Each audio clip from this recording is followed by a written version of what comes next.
നിങ്ങളോട് ഒരാൾ സംസാരിക്കുമ്പോൾ അദ്ദേഹം പറയുന്ന കാര്യങ്ങൾ മുഴുവനും നിങ്ങൾ കേൾക്കാറുണ്ടോ? നമ്മളിൽ പലരും പലപ്പോഴും ഒരാൾ സംസാരിക്കുമ്പോൾ അദ്ദേഹം സംസാരിക്കുന്ന കാര്യങ്ങൾക്ക് മറുപടി പറയുവാനും വേണ്ടി നമ്മൾ പ്രിപ്പയർ ചെയ്തുകൊണ്ടിരിക്കുകയായിരിക്കും. അതുകൊണ്ട് തന്നെ ആ ആള് പറയുന്ന കാര്യങ്ങൾ പലപ്പോഴും പൂർണ്ണമായിട്ടും ചിലർ മനസ്സിലാക്കാറില്ല. ഇത് ഒരു കേൾവിയല്ല, ഇതെന്താണ്? ഇത് നിങ്ങൾ പ്രിപ്പയർ ചെയ്യുകയാണ് അദ്ദേഹത്തിന്റെ കാര്യങ്ങൾക്ക് മറുപടി പറയാനായിട്ട്. അപ്പോൾ ശരിക്കുള്ള ലിസണിങ് എന്ന് പറയുന്നത് എന്താണ്?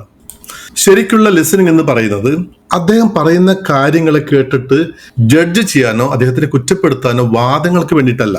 അദ്ദേഹത്തിന്റെ ഹൃദയത്തിൽ നിന്നും അദ്ദേഹം പങ്കുവെക്കുന്ന ഫീലിങ്സ് നിങ്ങൾ മനസ്സിലാക്കാൻ ശ്രമിക്കുമ്പോഴാണ് അതൊരു ലിസണിങ് ആയിട്ട് മാറുന്നത്. അപ്പോൾ അടുത്ത പ്രാവശ്യം ആരെങ്കിലും നിങ്ങളോട് സംസാരിക്കുമ്പോൾ അദ്ദേഹത്തിന്റെ വേർഡ്സ് അല്ല നിങ്ങൾ കേൾക്കേണ്ടത്. നിങ്ങൾ നിങ്ങളുടെ കാതുകൾ തുറന്നു വെച്ചുകൊണ്ട്, ഹൃദയം തുറന്നു വെച്ചുകൊണ്ട് അദ്ദേഹം പറയുന്ന വാക്കുകളുടെ അർത്ഥം, അദ്ദേഹത്തിന്റെ ആ പറയുന്ന ആളുടെ ഹൃദയത്തിൽ നിന്നും എന്ത് ഫീലിങ്സ് ആണ് വരുന്നത്, അത് മനസ്സിലാക്കുവാൻ വേണ്ടിയിട്ടാണ് നമ്മൾ കേൾക്കേണ്ടത്. അത് നമ്മുടെ ഭാര്യയായാലും ഭർത്താവായാലും കുട്ടികളായാലും സ്റ്റുഡൻസ് ആയാലും സഹപ്രവർത്തകരായാലും ബോസ് ആയാലും ആരായാലും അവർ സംസാരിക്കുമ്പോൾ മറുപടി പറയാൻ വേണ്ടി പ്രിപ്പയർ ചെയ്യരുത്. പറയുന്നത് മുഴുവനും ഹൃദയം കൊണ്ട് കേൾക്കുക. നല്ല ഒരു കേൾവിക്കാരൻ ആയാൽ മാത്രമാണ് നമ്മളുടെ പല മേഖലകളിലും നമുക്ക് വിജയിച്ച് മുന്നോട്ടേക്ക് പോകാൻ സാധിക്കുകയുള്ളൂ. അപ്പൊ കമ്മ്യൂണിക്കേഷൻ സ്കില്ലിൽ ഏറ്റവും ഇമ്പോർട്ടൻ്റ് ആണ് ഗുഡ് ലിസണിങ്. സോ സബ്സ്ക്രൈബ് ചെയ്യാൻ മറക്കല്ലേ.